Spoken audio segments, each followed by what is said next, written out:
इस फॉर्मूले को किस तरह से डिराइव किया गया है, कैसे बनाया गया है, वो सबसे पहले हम आपको बताएंगे। तो जिस तरह से कार्ल्स गॉस ने क्या किया, एक साइड 1 से लेकर 100 तक नंबर लिखा, उसके बाद उसके नीचे 100 से लेकर 1 तक नंबर लिखा और उनके बाद उसको ऐड कर दिया और बाद में ऐड करके कितने टाइम से उतने टाइम्स का मल्टीप्लाई करके 2 से डिवाइड कर दिया। इसी तरीके से हम 3.3 में यूज होने वाले सम ऑफ नंबर का फॉर्मूला यहाँ पर फाइंड आउट करने वाले हैं। तो देखिए, अगर यहाँ पर अगर मैं एक सीक्वेंस लिखता हूँ, ओके, सीक्वेंस अगर लिखे तो सीक्वेंस ऐसी होती है जैसे ये होगी फर्स्ट टर्म, तो अगली टर्म क्या होगी, अगली टर्म होगी कि इस टर्म में डी को ऐड करेंगे तो नेक्स्ट टर्म मिलेगी। मतलब नेक्स्ट टर्म होगी यहाँ पर अगर मैं भाई एसएन, अगर मैं जैसे यहाँ पर एसएन लिख लूं, ओके, सम ऑफ नंबर, मतलब जितने भी नंबर होंगे उनका सम हमें करना है। ओके, तो पहला टर्म है ए, तो प्लस दूसरा टर्म क्या हो जाएगा, ए प्लस डी, ओके, प्लस तीसरा टर्म क्या हो जाएगा भाई, तीसरा टर्म हो जाएगा ए plus 2d।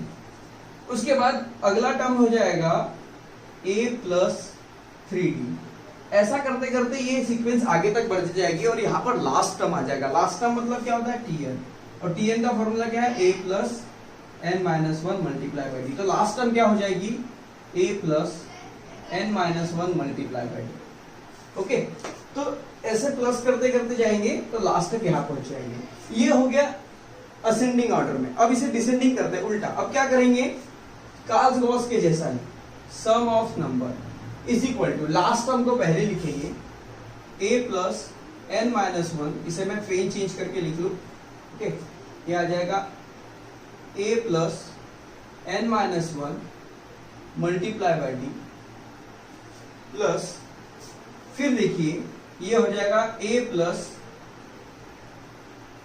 n minus 2 multiply by D. Okay, एक एक टर्म बढ़ती जाएगी, यहाँ पर यहाँ कम हो रही है।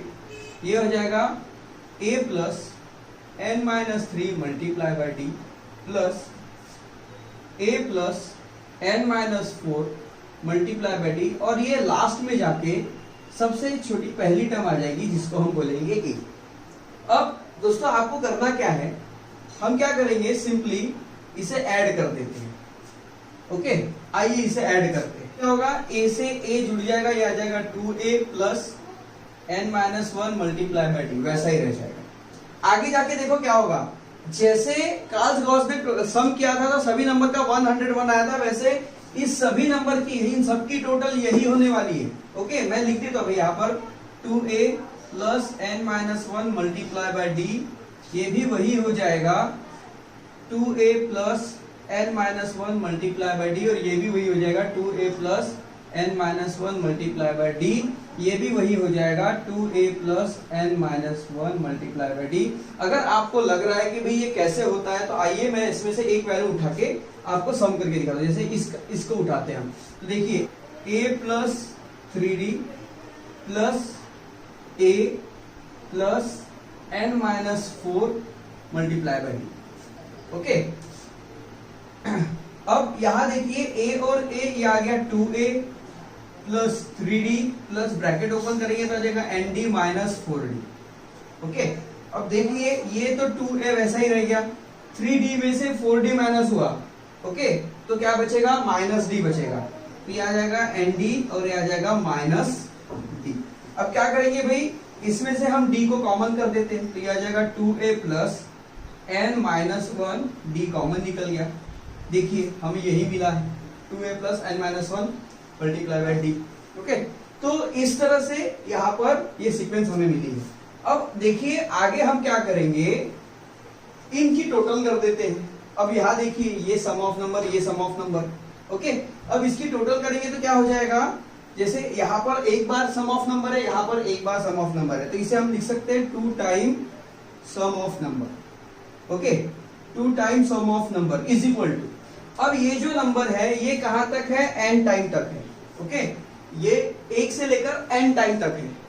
उन्होंने 100 टाइम तक था उनके पास, कार्ल गॉस ने क्या किया था, 100 टाइम तक किया था। हम क्या कर रहे हैं, n टाइम तक कर रहे हैं, तो उन्होंने 100 से मल्टीप्लाई किया था, तो हम भी क्या करेंगे, n टाइम कर रहे हैं तो हम n से मल्टीप्लाई करेंगे, मतलब n बार हम लिखेंगे इसे। तो ये जो वैल्यू है ये कितने बार है भाई, ये n बार है, n टाइम है। तो n टाइम मतलब n मल्टीप्लाई बाय ऐसा हो जाएगा, या फिर ब्रैकेट लगा ले, एक ही बात है, 2a plus n minus 1 multiply by D. ये सारी की सारी टर्म तो वही है, ओके, बस ये कितनी बार है, n बार है, तो इसे n से मल्टीप्लाई। आगे जाके क्या करेंगे, इस 2 को उधर शिफ्ट कर देंगे तो आ जाएगा sum of number is equals to n upon 2 in bracket 2a plus n minus 1 multiply by D. और यही हमारा फॉर्मूला, इसी फॉर्मूले से हमें सारे के सारे मैथ्स जो है प्रैक्टिस 3.3 के सॉल्व करने हैं। इस फॉर्मूले को एक और तरह से लिखा जा सकता है, उसका दूसरा फॉर्मेट भी मैं आपको बताता हूं। देखिए Sn is equals to n upon 2, इस 2a को मैं तोड़ के लिख लूं a प्लस ए, ओके। उसके बाद ये आ जाएगा, 2a के बदले हमने लिख दिया a प्लस ए, फिर ये प्लस लिखेंगे, फिर लिखेंगे n minus 1 multiply by D. अब यहां पर देखिए, यहां पर इस वैल्यू की बात करें तो a plus n minus 1 multiply by D मतलब क्या होता है, tn। tn का फॉर्मूला है भाई, tn is equals to a plus n minus 1 multiply by d. तो आगे जाके क्या लिख सकते हैं हम, Sn is equals to n by 2, ये a। अब यहां पर a बचा, a मतलब क्या हो सकता है, t1 मतलब टर्म 1, और ये क्या हो गया, टर्म n। तो ये एक फॉर्मूला है जिससे हम सॉल्व कर सकते हैं, ओके। पर ये फॉर्मूला कब काम आएगा, जब हमें पहली टर्म और लास्ट टर्म दोनों दी होंगी और हमें number of sum of number या फिर नंबर जो है मतलब कितने उस सीक्वेंस में कितने नंबर हो गए वो वैल्यूज निकालनी होंगी। तो जब हमें ये दोनों वैल्यू दी होगी, पहला नंबर और लास्ट नंबर दिया रहेगा, तो हम ये फॉर्मूला यूज करेंगे, या फिर ज्यादातर हम ये फॉर्मूला यूज करेंगे। देखिए